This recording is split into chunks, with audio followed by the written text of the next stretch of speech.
spin any martial arts staff with one hand or two hands, I should say in two hands, how to spin a staff with one hand and two hands. Grab your bow or other martial arts long staff. You can grab a Joe if you need to. Maybe you're training inside, you need the shorter staff. Grab a martial arts staff, martial arts stick, follow me. Start with your hand in the middle of your staff. You're gonna turn your palm away, up and out. Just side to side, and your goal here is just to get the blood flowing into the joint. You wanna lubricate the joint, stay safe from injury, build muscle, build strength. You need to do this simple motion first. The whole purpose here is to get the arms, the hands stronger and learn how the staff is gonna move through space and time. Hello, it's good to see you. Side to side, you're going for 30 seconds. You just wanna warm up properly every single time, whether you're spinning the staff with one hand or two hands, it's always gonna be a simple spin. Hello, it's good to see you too, Heather. Side to side, then you put it in the other hand and you're going back and forth. Just side to side. One of my favorite things about this YouTube channel is that I get to interact with you, that you ask me questions, you make suggestions, and you share these videos. That's why this channel keeps growing. But you're going side to side. And I'm also very grateful for the Patreons, my Patreon. And you know what's really cool is that some of you just send me, it's good to see you. How are you, normal guy? I get checks in the mail, right? And it's not like millions of dollars, but that's not what I need. I just need a little bit to keep the lights on, and I really appreciate that. So if you're somebody who sent me a check recently, or you're on Patreon, and I know you bumped your Patreon up, so thank you. I really appreciate that. And if you don't, I still appreciate you just being here training with me. Now, you're gonna go from one hand to the other hand. I want you to learn how to transition, how to pass it back and forth. And this basic passing motion, you're gonna do in front of the body, but it's also gonna be the same thing when you start to go up and over the head. So learn it here, get in front of your body, just going side to side, side to side. Spinning the staff is a moving meditation for me. I use spinning the staff anytime I get stressed. You know, maybe you're a college student, maybe you're in online college. Maybe you've been thinking about like, what's the best online college to enroll in? And it's causing you stress. Grab one of these. Oh, good. Great. I'm glad you're a black belt in Taekwondo and that you practice the bow and you still do it. But let's say you're an online college student, or you're a college student and you're working from home because so many college students are home and you're enrolled in college and you're working on your master's or your bachelor's. Maybe you're trying to get an accounting degree or an MBA. And you have stress because when you're a student, you often have stress. The bow, now I'm like in an online college, but it's just learning languages and it's just a fun app on my phone. You're going side to side. But I do this, I'll do 20 minutes trying to learn a language, trying to do the online classes, and then I'll grab my bow and I'll do 20 minutes of the bow, and I find that I work out faster or I learn faster. It stays with me longer. There's science behind that. It's not just me making it up. But pair your bow, use it as your therapy, use it as your meditation, going side to side. Now, in one hand, I want you to spin in a figure eight motion. I know we've done all one hand so far. I'm going to show you how to do one hand and two hand spinning in this tutorial. This tutorial is about how to spin a staff, a martial arts staff, how to spin a martial arts staff with one hand and with two hands. And right now you're just doing one hand, you're going side to side, carving that figure eight with your thumb. And tonight I want you to go with one side, going forward, and then I want you to reverse it. And you're going to pull the other one. I'm not sure what that is, Roger. Explain that to me a little bit. What is the shambak? I have to admit, I haven't heard of it before. That sounds like it might come from Filipino martial arts. Or maybe that's a Korean thing. But you're pulling backward. Hello, Sensei Emmett. It's good to see you here tonight. You're pulling with the small side of your hand. We did the forward spin. You're learning how to spin a staff, how to spin a martial arts staff with one hand and two hands. I want you to learn how to go both in the forward motion and in the reversing motion. And then, before you take it out of that same hand, I want you to put it to your side, and I want you to do it to the front and the back of your body. I had a class a little bit earlier tonight, And it was just a small class, brother and sister. And they are super focused. They work really hard. We've been working on a lot of different weapons. And they kept saying, boy, I wish I could learn the, what do they call that, the lightsabers. Because they see them in the corner, right? And I said, hey, you know, you guys have worked so hard. You're so focused. You already know how to do bow. You already know how to do the staff. You already know how to do the sword a little bit. You know how to fight with the Kung Fu fan or the Japanese Tessin, the martial arts fan. Grab one of those, I'll show you. And they just pick it up, and because you do so many things, like you said, if you do martial arts already, you already know how to spin a bow. It's easier now to pick up another weapon. But you're just going side to side, front and back of your body, and then reverse it. And the goal of reversing it is to, oh, okay, thank you. Yes, I didn't realize that was a whip. I have trained extensively with the whip when I was younger. I loved the whip. I couldn't get enough of the whip. I always thought I was a cowboy, though. Not a cowboy. What was his name? Who made that popular when we were kids, when I was a kid? Indiana Jones. Indiana Jones with the whip. And then there's that movie, The Rundown, that had The Rock. And a bunch of comedians in it. And he had, what was his name? The son of the guy that played Master Splinter. West Coast martial arts guy. Ernie Reyes Jr. Ernie Reyes Sr., amazing martial artist. I don't know where they are right now on this, but Ernie Reyes Jr. jumped around like a monkey in that movie, doing some great martial arts. But those guys do Filipino martial arts too. They're out there where Dan Inosanto is. So you're going side to side, do it both to the front of the body and reversing, and then step up, feet under your body, go to the front, and go to the back. And again, you're just thinking, I like to think of it as a slap across the face and a backhand across the face, but it's that motion, turning your palm down, turning your palm up. So you think about making a circle, going forward or away from you, right? And then you have pulling into you, that's the reverse. Pulling into you, leading with that pinky side, is coming up this way. So you're pulling it up, Good. Oh, I'm glad to see you here too. I'm glad you did your training today, and welcome. It's good to see. I read your note that you're from Tampa, and that's awesome. Hopefully we can all get past this COVID. We'll all train together. Good. We're going forward. And then one of my goals last year was to go to where Sensei Emmett is, 1140. Good evening, Sensei Emmett.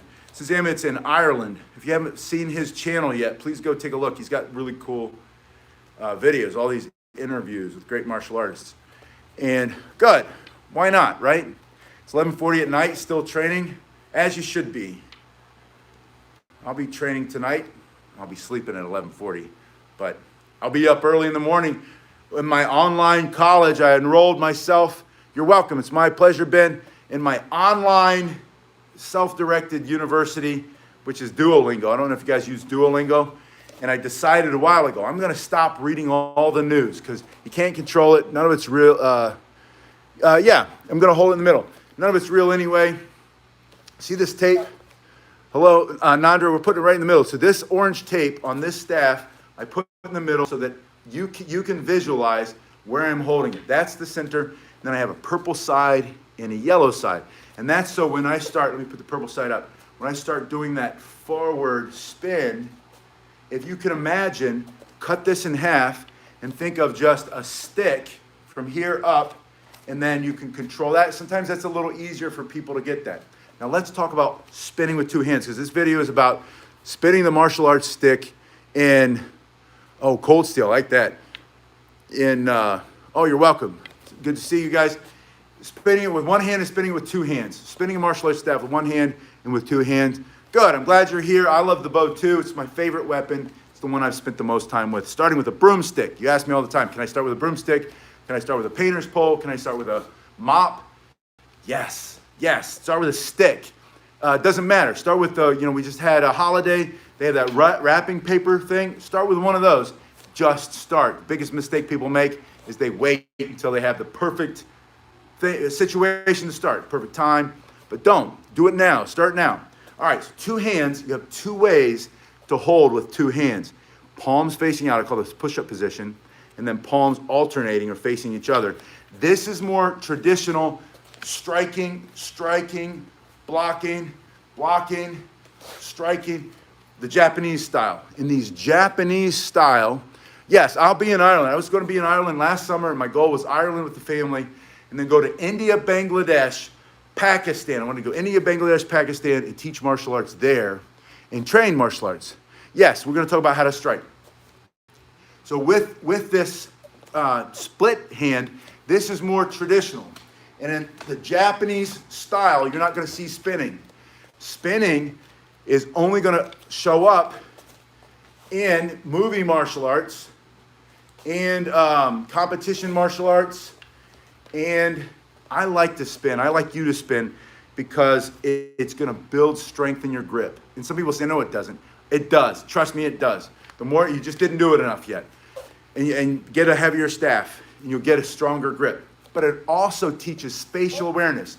When you learn to go over your head, behind your back, when you learn how to do wrist rolls, and you learn how to do finger rolls, and you move it around your body, and you do some throws and catches, which I can't do now because I have a low ceiling, you're going to learn all about spatial awareness, timing and distance. I say it's like boxing, like a boxer jumps the rope, right? They do the fancy footwork, but they don't jump rope in the ring in the boxing match. What's his name? Conor McGregor. I'm not a big fan. I just saw he lost again to whomever it was. But everybody knows Conor McGregor, right? No offense, Sam. I think he's a mouthy Irishman. But he boxes. I'm sure he jumps rope to condition the body. Spinning the staff for the martial artist, even if you never use spinning when you're defending yourself, that spinning is to condition the body. Let's talk quickly about strikes. Remember, you have two ways. This is push-up position. This is going to be more traditional Japanese. I need to give myself a little room. And I have a rattan staff. This is grass. If you want to see what these cost, there's a link below. It's the first link. Hello, it's good to see you. It's good to see everybody tonight. I love this. I love doing it at night. I almost never have time, but I had my 6 o'clock cancel on me. You had to take care of some business. So I thought, let's turn on the camera. Let's work out. Because I'm working out anyway. One foot in front of the other one. Strike, strike. Now when you have the Chinese style, see that? You get this rattan. And I love to start with these because they're lightweight, they're super strong. But the rattan is a grass. It's not a wood. And you say, well, what if I can't get rattan? Can I use bamboo? Yes. What if I can't get bamboo? Can I use oak? Yes. What if I can't get wood? Can I use metal? Yes. Can I use aluminum? Yes. The answer is always yes. Just start. But right here, I want you to think of punching straight to the face. And from here, you're going to come out. This is a temple strike. Think in terms of hitting them in the temple, in the eye. The other hand pulls that staff back. It's going to guard over that nerve. Now this is basic striking in this position. 1, 2, 1, 2. And see that I'm not stopping here. I didn't hit anything there. He's right here in the middle. Go through the middle. Strike through the middle. To the face. To the body. To the knees. And hard and fast. Don't do anything weak. Once you get the motion, go stronger and stronger. Then practice. Do some strikes and then practice spinning. 2 hands, this position. This is a Darth Maul spin from the Star Wars movie. You always ask me, how do you spin like Ray Park? Ray Park was the actor and played Darth Maul. This is how he did it. He did it 2 ways, or he does it 2 ways. But this is it. Heather, I've practiced so many martial arts. I started in judo when I was a little kid. I always like to say, you don't know me. But I started in judo, and then the judo instructor left. And the only thing, I lived in a farm area, the only thing available 13 miles away by bike as a kid was Taekwondo. So I went to the Taekwondo school. It wasn't that great. And then, right before I went in the Marine Corps as a young man, I went across town. I had a car. I went to a great Taekwondo school where the instructor was really a Shotokan master. Because most Taekwondo back then, that age group, they won't tell you, but they were all Isshinryu, Shotokan, and they had changed it. After World War II, And so my instructor was a student of a guy who was a student of Gichin Funakoshi, the founder of Shotokan. So go Shotokan, and then the Grandmaster Ro, and then my master, and then me. Not that that means anything, right? Because maybe I'm not the greatest student. But I lived in the martial arts school. I lived there for many years. Then I took over another martial arts school that I had helped open, paid $1 for it. The guy had hit all this debt. I had this little, it was a sink this big, and the bowl was that big. The sink was this big. So an RV sink, because it was such a small storefront in a shopping mall. We're gonna do that spin. Yeah. The ball in the hand. Yeah, I'll show you how to do that. Anyway, so I'd wash myself in the sink, at least the other school, my instructor's school that I lived in. What I'm doing is I'm coming around, clear the body, come around. But I had been, I'd sleep on the floor, and that for a couple years, and I made no money. I was proud of that. I was paying my dues, thinking I was paying my dues, and then this Ajima, this grandma, Korean grandma, she comes down. She's the instructor's mother, tough lady, North Korean, grew up, raised her kids in a refugee camp, just tough. And he was, refugee. And that's where he learned how practical martial arts, and they did all the styles. We did all the styles. We had a Hapkido, we had the Judo, Yudo is how they pronounce it in Korean. And then Gumdo came along, which is really Kendo, and Yaido, and all the different styles. And then after a while, I started to move out and go seek out a Bojutsu class. Bojutsu. How to use, or not the Bojutsu, Jojutsu. How to use the Jo. And for the whole class, it was just 1, 2, 3. I loved it, right? Because the old style martial arts, you practiced 1, 2, 3, 4. 1, 2, 3. And that was the first 5 or 6 weeks. And that was every night. Wushu's fun. I love Wushu. So, Wushu staff, the big, and I'd slap it on the ground, but the camera's too high. But, the Wushu staff is more flowing, and you'll see that some of that. What I teach is the blended style of staff. I do a little bit of Japanese, a lot of Korean, a lot of Chinese, a lot of Japanese. But I'm not traditional, and that drives some people crazy. And I say bow staff, and really that means staff. You're not supposed to say it. All right, back to your question about the fast spin. Yeah, Cynthia Rothrock, awesome. Side to side, old movie star, old martial artist. Not old, I'm not saying you're old, Cynthia. Although, I remember going to a Cynthia Rothrock seminar when I was in, 30 years ago. That was 30 years ago. And she had done a bunch of movies. She was bad. She was a bad dude, man. She was awesome. She was fun to watch. But anyway, so you're going side to side, around the body, and then to speed it up, pull your belly tight, start to go faster, get this hand up, don't hit your face, but the whole time keep that hand close. You'll see some people doing this, open the hand. That's a good way to lose your staff. And then to get faster, do it in a different plane of motion, to the side of the body, small turns here, the hands up. Now you're going fast, and then for the butterfly spin, because this is where a lot of people love to pick up speed, but they separate it. So they separate it, slow, smooth, fast. Love it. I said that 20 times today. We were doing, I call it the brain gym, with the little kids over at the school. I've had to pick up a bunch. So almost all bow, long martial arts staff, Koreans call it jangbong, Chinese cudgel, and the Chinese gun are a little bit different. The wushu staffs, they're a little bit longer, but the average height for most staffs you're going to find, you'll see the link below if you want to go see them, is going to be 72 inches. Yeah, wax on, wax off. I love it. 72 inches, about 6 foot.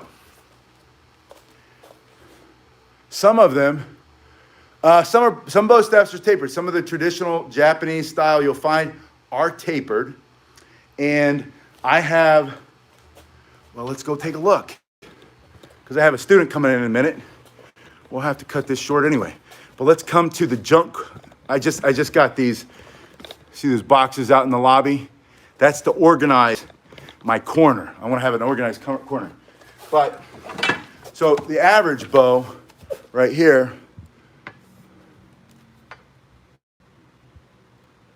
that means you have tight. If your shoulder's clicking while you're doing the thing, that means you have tightness, and most likely, I'm not, because I don't know. If we were together, I could help you find it right away, because I know what that feels like for myself, right? Most likely, that's going to be a postural issue. In other words, your shoulders are probably locked or rolled forward, probably from doing, no offense, I mean, it's because of all of us, right? We're doing this too much. I'm in online university. I enrolled in an online college course. I didn't really. I just started doing Duolingo, which is a free app on my phone. But I do Spanish for an hour. I wake up at 5, the kids get up at 5, I start making breakfast and lunch at 6. From 5 to 6, I do Spanish. My son's doing Irish since Amit. He's like, Dad, can I learn Irish? He's all into it. We go to Patty Max. He wants to get the bangers and mash. He's all into it. He's only 7, but he's all into it right now. Probably because we didn't get to go to Ireland. Anyway, so I do that, and then I'm done. My neck hurts, and then I start doing my staff. My shoulder hurts. And so it's almost, there's Scottish Gaelic, and then there's Irish Gaelic. They're very similar, though. And I only know this because of Duolingo, my online college. So shoulders back and down, stomach up and in. Your chin has to pull back here. So check your posture first. If you're getting the clicking in the shoulders, when you go faster and faster, probably what's happening is you're getting faster here, but you're relaxing here because you're getting tired and fatigued. And then this is rolling forward, and it's just out of whack just a little bit. It's out of whack enough that you're getting bone on bone, or you're getting that clicking, which is probably not bone. It's probably more of the tendon snapping. But if you want to correct it, shoulders back and down, stomach up and in, slow everything down. I know I say slow is smooth, smooth is fast. I say calm down, no, slow down. But slow down, go back to the point, and check your posture. Almost everything that you get, like a pain in your knee or click in your shoulder or whatever, is almost always, oh, I love it. Agat. We've been seeing Agat every morning. I don't remember what it means, though. Oh, thanks, Phil. It's good to see you. So this is the tradition. This is the regular one. Go for 6 feet. Don't go shorter. Go for the longer one. And then if it feels too long, just cut it down just a little bit. But if you go for the 5-foot one, you're closer to a Joe. A Joe is about 54 inches. Now, I'll show you, because you asked me about the different. All right, this is my Joe. And I got the bigger one. This is 1.25 inches in diameter. This is that hard wood where it would. So you and I have the same one bin. This is the same one. That comes up. A good Joe will come right into your armpit, about 54 inches. And think of it as a walking stick or a hiking stick.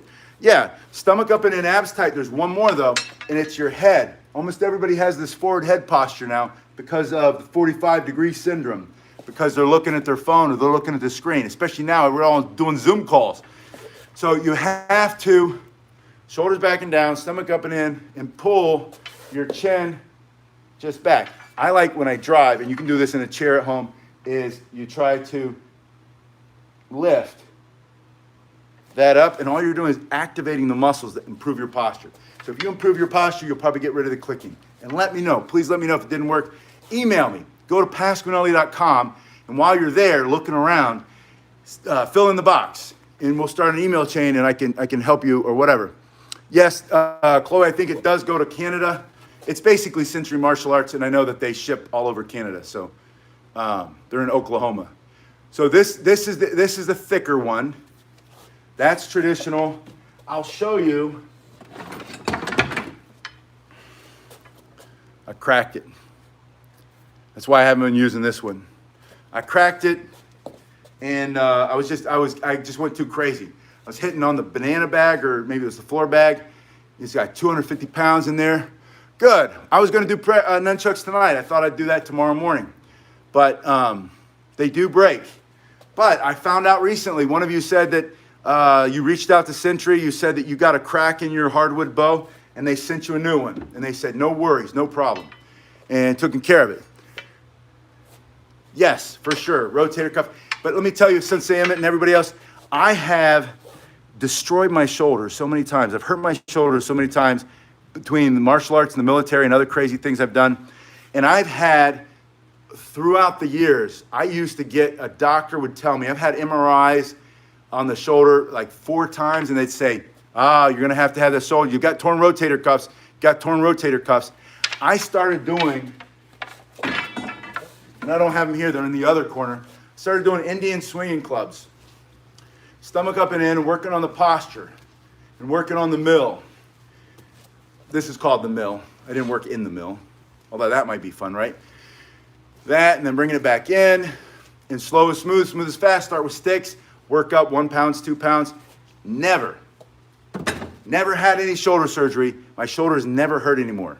Knock on wood. And I've had times where I'm doing, because I used to do a push-up fundraiser, and the most push-ups I've done in a day is 4,200. But I was averaging several thousand a day, and I still didn't get that. Good. Oh, that's a bummer. Go to my thing, send me the thing, and I'll see if I can get it to you. Go to pastorquinelli.com and send me a message, and I'll see if I can't get you a bow. I have bows here. I have boxes in the back. I can box up a bow, and we'll see if we can get it to you in Canada for a reasonable amount, or I'll find something similar. Good. I love when people go crazy here. They love this place. This is a tapered bow. So it's thin here. This is also called a pencil bow or toothpick bow. That's what it is, not pencil. You're welcome. But a toothpick bow, because it looks like a giant toothpick. Now, a toothpick bow, this kind is extremely light. This is the old style. You would see this one. I can't even do it. That figure 4, and you'd see these at tournaments. This is a real popular tournament bow for a long time. And I've had this. Look, it still has the price on it from years and years ago. I've never sold a bow for more than like $40, by the way. I had a friend, he had a big Asian supply store, and he was moving out. They were getting out of Dodge. They were moving to sunny South Florida a year before I did. And he said, hey, I got all these bows. I want to give them to you. Most of them were just dried out, but these work really well for kids. But this is a tapered bow, different than an big oak tapered bow. This is oak, but those big ones are more for self-defense. This is more for demonstration. This one is just really fun. It's not super practical. It's heavy. It's very thin. It's made out of aluminum. You can do a lot of different one-hand and two-handed spinning with this one. But this is, again, a competition bow. This is one that you would see in competition that looks fancy. But really, it's too heavy for most competitors. All the competitors now, they have them made by this guy, Manny DeCastro. Manny DeCastro makes these. He made me one. He put my name on it. It's very kind. BukiYushu.net. BukiYushu. There it is. BukiYushu.net. It's not on there. But this is made out of like fiberglass or something, or maybe, I don't think it's carbon fiber. It's some type of super duper lightweight. I mean, it is wicked fast, and all the tricks that you can do. And I haven't messed with it enough to be able to control it because it's so fast. But you can't use this for self-defense. And I teach, above all, what I teach is self-defense. And I'm not saying that's bad. That's just a different style. Black bow. Everybody asks me all the time, where did you get the black bow? Where can I buy the black bow? And I like it because I put the tape there, and then I put the color on the end. And when you see me spin, you can see a little bit better which side when we slow it down. You take a regular bow and you paint it black. So I wanted to answer that question. You ask me all the time, where did you get the black bow? Where can I get a black bow? Buy a regular bow. Buy 99-cent Krylon cheap paint at the dollar store. The spray paint. If the Tagger kids haven't bought it all out, they usually go and buy the cheap paint. But, any paint. Any kind of black paint, house paint, and this is a little glossy, but you can see, right? It's just a wooden stick with black paint on it. And this one's kind of light. It's been around I've had it for years and years and years. If I hit this against anything, it'll break. But it's great to teach with. And then, my favorite. This is my personal favorite. I've had this one for nearly 30 years. It's made by a company called Bujin Designs. And Bujin Designs, they sold the company and they still make uniforms in Europe somewhere. But it was Hiroshi Ikeda, the Aikido instructor, brilliant guy out in Boulder, Colorado. He had these handmade, and they're 3 pieces of wood laminated together. So pressed together, some kind of process. But I mean, this thing is held up for years. I've got a Joe that matches this, but unfortunately, it's in Ohio, and I can't get to it. All right, show you. I also have a Boken that it was part of. It wasn't a set. I bought all 3, and they're very expensive, but it's worth it if you get a really good one. Yeah, I mean that's most of my training with the Joe comes from training with the Aikido guys. Where are we? Oh, this is a foam bow. Now, my theory on foam weapons, let me show you real quick.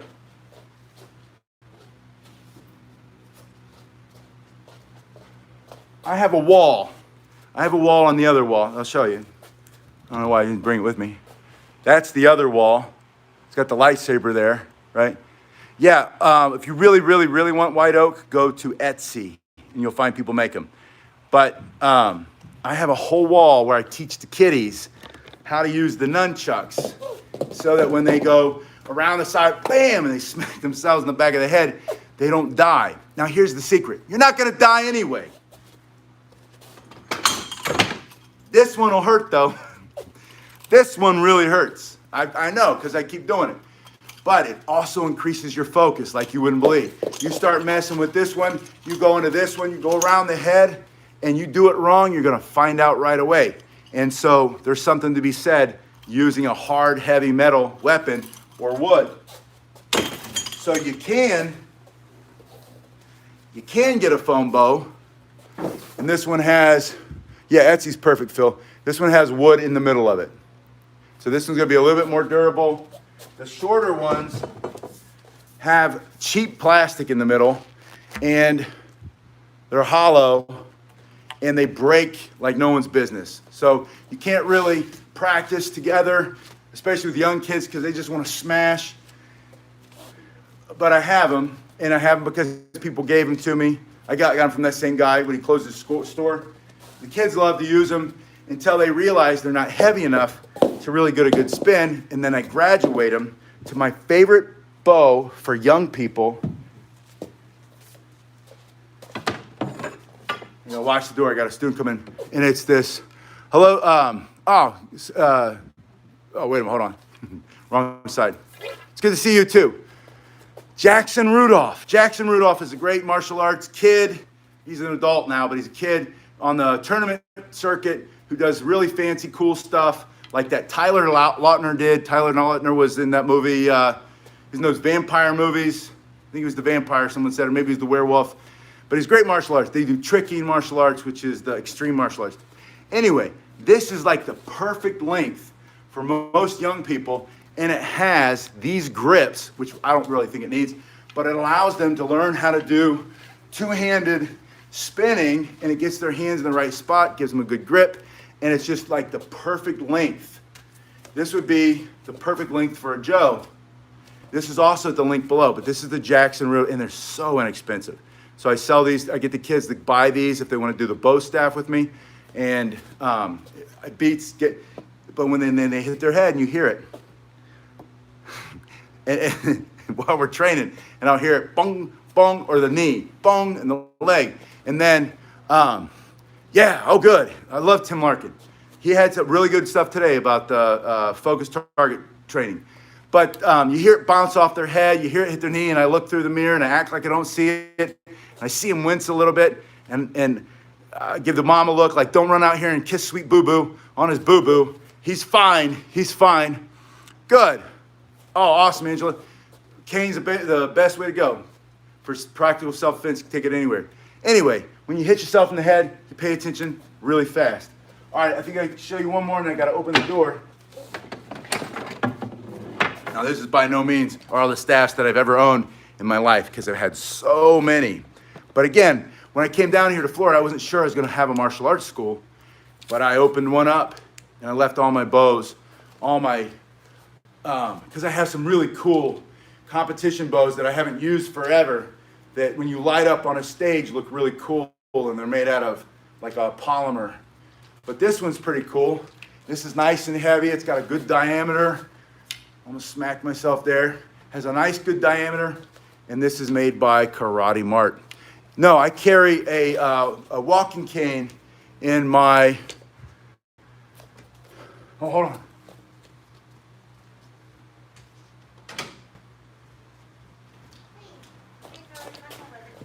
Oh yeah, no, he had to cancel. So I carry, if you go in a gym, my MMA gym, they're all gonna be nice to you. You don't have to go in and worry about like not blending in and whatever. And if they're not, that's not the right gym.